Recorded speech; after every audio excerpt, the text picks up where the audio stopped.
Navy SEAL sits in the back of a military helicopter. The engines are deafening. They've been awake for 22 hours. The mission begins in 3 hours. Within 90 seconds, he is asleep, not unconscious, not sedated, asleep, deliberate, practiced, and precise. The same way he chambers a round or clears a building. Now here is the contrast. You have a bedroom, a soft mattress, blackout curtains. The room is 68 degrees. You have not done anything dangerous today. You are genuinely exhausted, and you cannot fall asleep. So what does a Navy SEAL know that you do not? By the end of this video, you will have the exact answer and the complete protocol they use. And you will understand for the first time why almost everything you have been told about falling asleep has been pointing you in the wrong direction. Let us start with the scale of this problem, because the numbers are more alarming than most people realize. 50 to 70 million Americans have some form of chronic sleep disorder. That is roughly the combined population of California and Texas, unable to sleep properly every single night. The Centers for Disease Control report that 35% of United States adults regularly fall short of the recommended 7 hours per night. And the American Academy of Sleep Medicine estimates that clinical insomnia, the formal diagnosis, not just an isolated bad week, affects between 10 and 15% of the adult population across developed countries. But here is the statistic that tells the real story. In a 2022 analysis published in the Journal of Clinical Sleep Medicine, researchers tracked sleep onset latency, the technical term for how long it actually takes to fall asleep, across more than 12,000 adults in 12 countries. The median time was 23 minutes. For participants who self-reported difficulty sleeping, the median climbed to 47 minutes. Some individuals reported more than 90 minutes of frustrated, anxious wakefulness before sleep finally arrived. 47 minutes every night, lying there, watching the ceiling. Now compare that to what military performance researchers have documented. A study conducted at the United States Army Research Laboratory examined sleep onset patterns in special operations personnel following a standardized relaxation protocol. The average sleep onset time was under 2 minutes. In optimal field conditions, operators were falling asleep in under 90 seconds. Under 90 seconds. And here is the critical point. Those operators are not physiologically different from you. They have the same nervous systems, the same adenosine accumulation, the same circadian clock, the same evolutionary arousal hardware. The difference between them and a person lying awake for 47 minutes is entirely behavioral, cognitive, and trained. The consequences of chronic sleep-onset insomnia extend far beyond tiredness. According to a 2022 review in Sleep Medicine Reviews, adults who regularly take more than 30 minutes to fall asleep show measurably elevated cortisol reactivity the following day. Their immune regulation deteriorates. Their prefrontal cortex, the brain region responsible for decision-making, emotional control, and social judgment, shows reduced blood flow after as few as 3 consecutive nights of disrupted sleep onset. You are not just tired. You are running on a degraded version of your own brain. And here is what makes chronic insomnia so particularly cruel. The longer you struggle to fall asleep, the worse it tends to become. Not because your biology is deteriorating, but because your brain is an extraordinarily efficient learning machine. Every night you lie awake in your bed, you reinforce a neural association. Bed equals wakefulness. Bed equals the place where sleep refuses to come. Researchers at the University of Pennsylvania's Center for Sleep and Circadian Neurobiology, particularly the team led by Dr. Michael Perlis, identified this conditioned response through more than a decade of clinical study. The bedroom environment itself becomes a learned trigger. The weight of your pillow, the particular darkness of your room, the sound of your home settling at night. These sensory inputs, through repetition, become associated with the mental state you have experienced most often in their presence. If that state has been anxiety and frustration, your bedroom is now, neurologically speaking, an anxiety-triggering environment. You have trained yourself into insomnia, not through failure and not through weakness, through simple, unavoidable biological learning.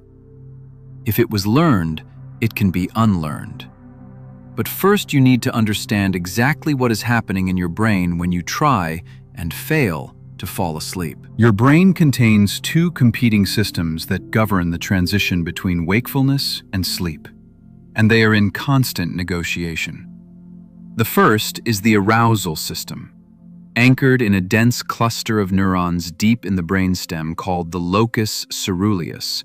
This system releases norepinephrine, the neurochemical of alertness, vigilance, and active threat response. It is ancient hardware, millions of years old. Its evolutionary job is singular: keep you alive by keeping you conscious when danger is near. The second is the sleep pressure system, driven by the gradual accumulation of a compound called adenosine, a metabolic byproduct that builds naturally in the brain the longer you remain awake. This system pushes with increasing force toward unconsciousness as the day progresses. By the time you have been awake for 16 or 17 hours, the biological pressure to sleep is immense. In a healthy sleep system, this dynamic is elegantly simple. Adenosine builds, evening arrives, arousal fades. The two systems reach a tipping point, and consciousness yields. The brain transitions. But here is where the system breaks down for chronic insomniacs. The arousal system does not distinguish between external physical threats and cognitive threats. It responds to perceived danger of any kind, including worry, anticipation, and self-monitoring. When you lie in bed and begin to think about tomorrow's deadline, or replay a difficult conversation from earlier in the day, or notice that it is now 2 in the morning and your alarm is set for 5:30, your locus coeruleus registers those cognitive signals as a threat warning. Not metaphorically, not approximately. It processes the thought of a difficult conversation the same way it would process movement in your peripheral vision, the same way it would process an unexpected sound in a dark room. Norepinephrine floods the cortex.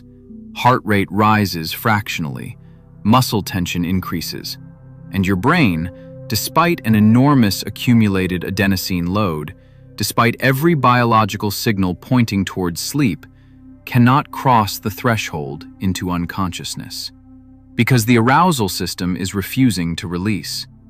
This state has a clinical name: cortical hyperarousal, and researchers, in particular Dr. Charles Morin at Laval University, who has published more than 200 peer-reviewed papers on insomnia, consistently identify it as the primary neurological mechanism underlying chronic sleep-onset insomnia. Now here is the finding that I want you to sit with for a moment, because it changes how you should think about your own experience. Studies using polysomnography, the gold standard sleep lab measurement that simultaneously monitors brain waves, eye movements, and muscle activity, have revealed something unexpected about a significant subset of people with chronic insomnia. They are not sleeping as badly as they believe. In what researchers call sleep state misperception, many people who report lying awake for 2 hours are, according to objective brainwave recordings, actually transitioning into light sleep stages within 30 to 40 minutes. But their brain activity during that transition is so saturated with high-frequency alpha waves, the signature of the arousal system keeping watch, that it feels subjectively indistinguishable from wakefulness. The transition happens, but it does not feel like sleep because the nervous system never fully let go. This matters because it means the problem is not always the quantity of sleep, but the quality of the transition. The arousal system is staying partially online, corrupting the early stages of sleep, making the brain sensitive to any disturbance and priming wakefulness to return. Now, back to the Navy SEALs. Why can they bypass all of this? Because they have been trained, deliberately and systematically, to interrupt the cognitive component of the arousal cascade before it can activate. They do not try to sleep. They execute a structured protocol that redirects neural activity away from the prefrontal cortex, the planning, monitoring, worrying region, and toward sensory and default mode regions that are sleep compatible. The locus ceruleus receives no threat signal. Sleep arrives naturally because nothing is blocking it. But before I show you exactly what that protocol looks like, I want to address something important. Because several pieces of conventional sleep advice, things you will find in mainstream health content, sleep hygiene articles, even some clinical resources, are not just ineffective. According to the research, they are actively prolonging your insomnia. Let us talk honestly about the things you have probably tried. The warm glass of milk before bed, the melatonin supplement from the pharmacy, the app with ambient rain sounds, the guided meditation on YouTube that promises to put you to sleep in 8 minutes, the deep breathing exercise, the advice to just relax. Some of these have small, real effects. Most miss the mechanism entirely. And one piece of conventional advice, something you will find recommended in nearly every mainstream sleep article and wellness blog, is, according to the science, actively making your insomnia worse. Let us start with counting sheep. This technique was never scientifically validated as a sleep aid. It survived into the modern era as a folk recommendation, and a study from Oxford University, published in the journal Behavior Research and Therapy, finally put it to a direct test. Participants were randomly assigned to count sheep, receive no instructions, or use vivid mental imagery of calming, engaging scenes. The sheep counting group took significantly longer to fall asleep than the control group. Why? Because counting is a low-stimulation cognitive task that keeps the prefrontal cortex mildly engaged without satisfying it. Your background anxiety continues to run. The arousal system stays online. Then there is the breathing focus technique. This one is more nuanced, because slow, controlled breathing genuinely does activate the parasympathetic nervous system through vagal stimulation. That physiological effect is real and measurable. But here is the problem for most insomniacs. When you try to focus on your breathing, you rarely observe it with calm, passive awareness. You monitor it anxiously. You count the seconds. You evaluate whether you are doing it correctly. When your mind wanders, which it will, you feel frustrated and start again. That sequence is not parasympathetic activation. That is performance anxiety applied to oxygen. The prefrontal cortex remains fully engaged. You have simply assigned it a new subject to evaluate. Now the piece of advice that surprises most people. The guidance you will find in almost every sleep resource, from medical websites to wellness apps to clinical handouts, is to maintain a consistent sleep schedule by going to bed at the same time every night. That advice is correct. Circadian consistency is genuinely important. But here is the part almost no one explains. If you go to bed at the same time every night and lie there unable to sleep, repeatedly for weeks and months, you are not just having bad nights. You are systematically conditioning your brain to associate that specific time in that specific environment with the experience of frustrated wakefulness. Every unsuccessful attempt reinforces the conditioned association. Your bed becomes more powerfully linked to insomnia each night you spend in it, unable to sleep. This is precisely why the most well-validated behavioral treatment for chronic insomnia, cognitive behavioral therapy for insomnia, or CBTI, deliberately begins by restricting time in bed. You only return to bed when biological sleep pressure is overwhelming, so that when you do enter that environment, sleep arrives quickly. The association is reset through new experience. It is not comfortable, but it targets the correct mechanism. And now, the protocols that actually work. 3 protocols, each grounded in peer-reviewed research, each targeting a different layer of the arousal cascade. Protocol 1, the military sleep method. This technique is most commonly associated with Navy SEAL sleep training, but its actual origin is older. It was developed by Lloyd Bud Winter, a performance psychologist who worked with United States military aviators during World War II, and documented in his 1981 book, Relax and Win. It was designed to allow combat pilots to achieve adequate rest in demanding field conditions, and its core mechanism remains neurologically sound. Here is the protocol. Stage 1, facial release. Starting at the forehead, you scan each muscle group in your face and consciously release whatever tension you find there. Jaw slightly open. Tongue lying flat in the mouth, touching nothing. Eyes soft, not pressed shut, but resting with no effort. This is not the tense and release sequence of progressive muscle relaxation.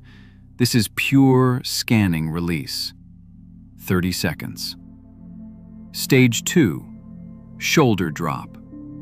Allow your shoulders to fall as far downward and outward as they will go naturally. Let the weight of your arms become passive, hands slightly curled, completely without effort.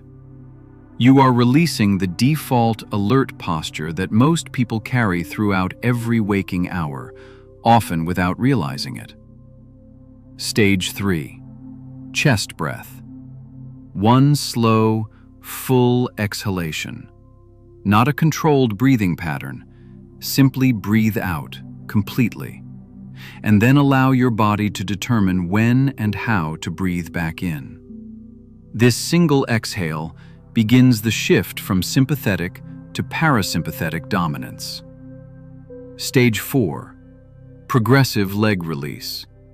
Left thigh, left calf, left foot. Then right thigh, right calf, right foot. Scanning and releasing each. The entire physical sequence takes 60 to 90 seconds. Stage 5, mental displacement.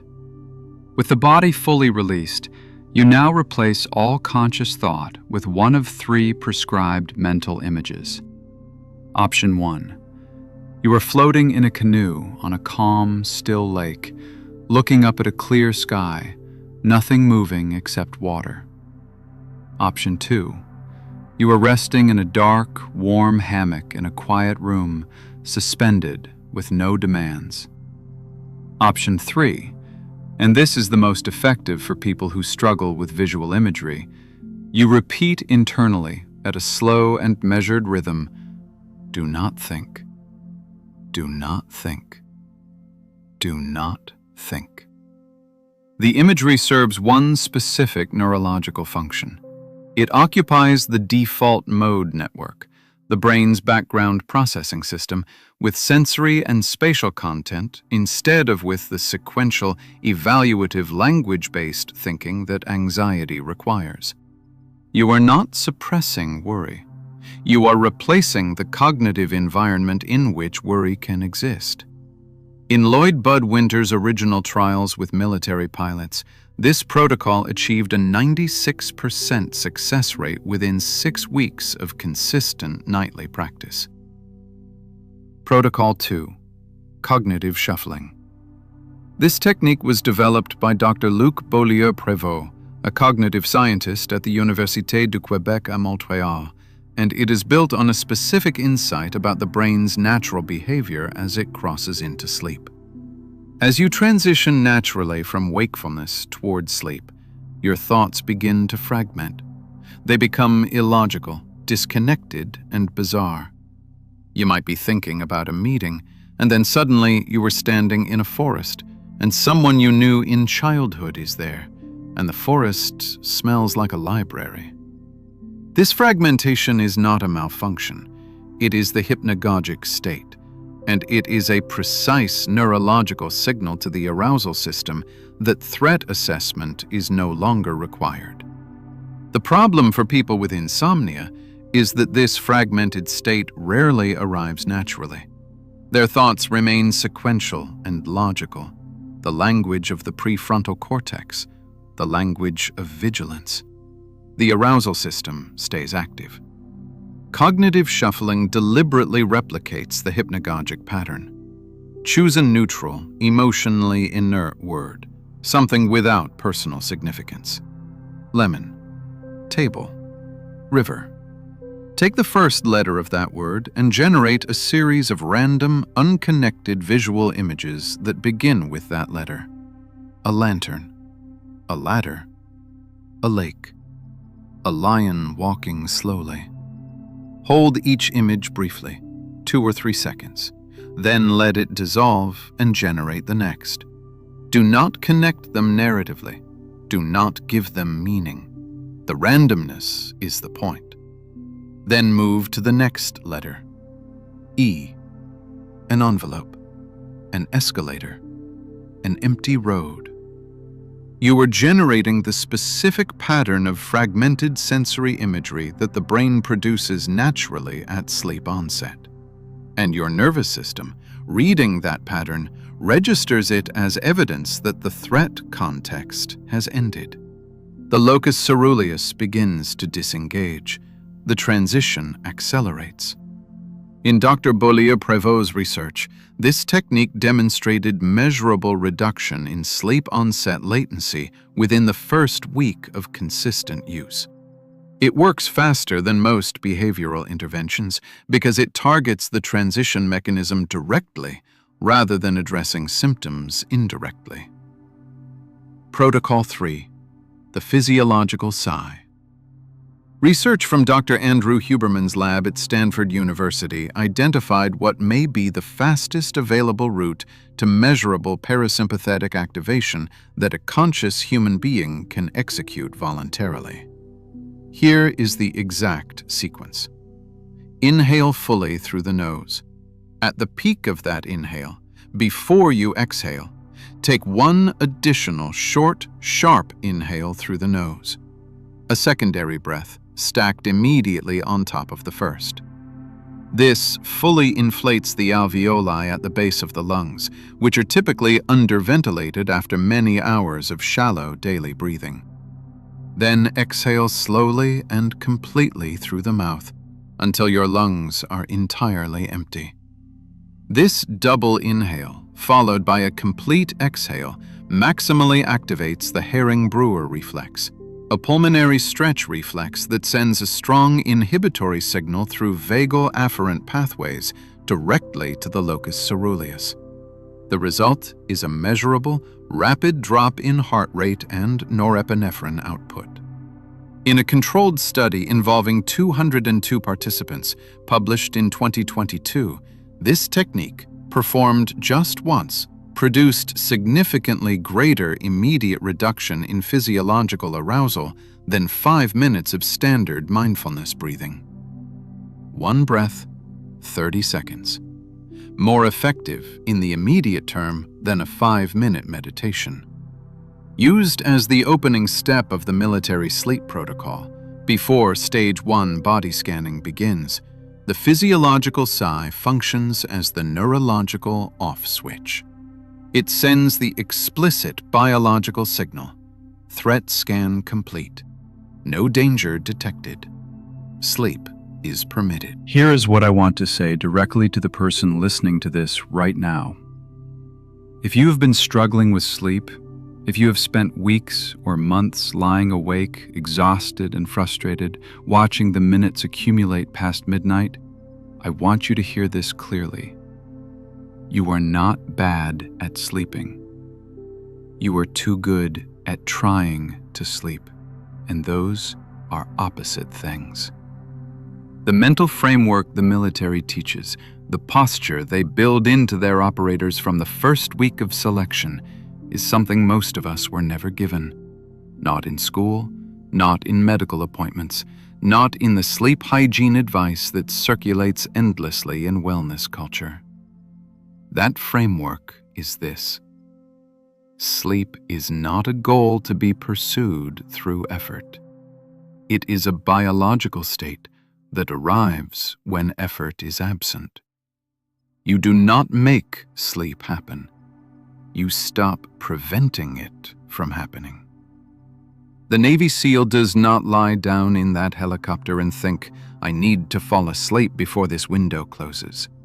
He thinks, "I am executing the sleep protocol." The target is not sleep. The target is the execution of the process that precedes sleep. And that is not a motivational distinction. It is a precise neurological one. When sleep itself is the goal, the prefrontal cortex activates, the planning, monitoring, self-evaluating region of the brain. And that structure is incompatible with sleep onset. The prefrontal cortex does not do unconsciousness. It does goals and assessment and vigilance. When you aim directly at sleep, you have handed the task to the wrong brain region. When you target process instead, when the goal is to execute the body release, to begin the cognitive shuffle, to take the physiological sigh, you redirect activity away from the prefrontal cortex. The arousal system receives no threat signal. Nothing is under evaluation. Nothing is being monitored or measured. Sleep arrives not because you forced it, but because you stopped fighting it. And here is the thing that most people do not expect. The improvement comes faster than you think. Research on cognitive shuffling showed measurable improvements in sleep onset latency within the first week of consistent practice. Not months of behavioral therapy, not a pharmaceutical titration period. 1 week of nightly practice. Your brain adapts with remarkable speed, not because it is overcoming a disorder, but because it is unlearning a habit and replacing it with a more accurate one. The habit that your bed is where sleep fails. The histart that effort and sleep are compatible. The habit that if you are not asleep by a certain time, the night is lost. None of those things are biologically true. They are learned patterns. And what was learned in one direction can be learned in another. Your nervous system is not broken.